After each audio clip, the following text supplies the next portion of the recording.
చాలా రోజుల గ్యాప్ తర్వాత మన మెగాస్టార్ చిరంజీవి గారు, మన శివశంకర వరప్రసాద్ గారు 'పండగకి వస్తున్నారా' అనే మూవీతో మన ముందుకి రాబోతున్నారు. 2 మినిట్స్ 41 సెకండ్స్‌తో ఉన్న ఈ ట్రైలర్ రిచ్ లుక్స్‌తో కామెడీ ప్లస్ యాక్షన్‌తో నిండిపోయింది. ట్రైలర్ చూస్తుంటే వైఫ్‌తో గొడవపడి దూరంగా ఉండే క్యారెక్టర్‌లో మన మెగాస్టార్ చిరంజీవి గారు నటిస్తున్నట్లు తెలుస్తుంది. అలాగే మూవీ బ్యాక్ డ్రాప్‌లో మన హీరో పోలీస్ రిలేటెడ్ జాబ్ చేసిన వాడిలాగా అనిపిస్తుంది. ట్రైలర్ మొత్తం రిచ్ లుక్స్‌తో అదిరిపోయింది. నిర్మాత ఎక్కడా కూడా బడ్జెట్‌కి వెనకాడినట్లు లేదు. మన బాస్ టైమింగ్ తెలిసిందేగా. అప్పుడే కోపం, అప్పుడే కామెడీతో ఇరగదీశాడు. నయనతార గారి అందం గురించి ఎంత చెప్పుకున్నా తక్కువే. సీరియస్ లుక్‌లో అదిరిపోయారు నయనతార గారు.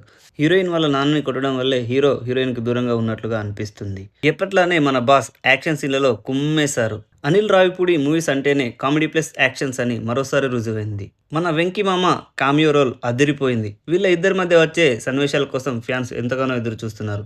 మన శివశంకర వరప్రసాద్ గారు పండక్కి ఇట్టు కొట్టేలానే కనిపిస్తున్నారు. ఈ ట్రైలర్ పైన మీ అభిప్రాయం ఏంటో కామెంట్ రూపంలో తెలియజేయండి. ఇలాంటి వీడియోస్ మన ఛానల్లో రెగ్యులర్గా వస్తూనే ఉంటాయి. నేను పెట్టగానే మీ వరకు రావాలంటే కింద ఉన్న సబ్స్క్రైబ్ బటన్ నొక్కి బెల్ ఐకాన్ని క్లిక్ చేయండి. Thank you.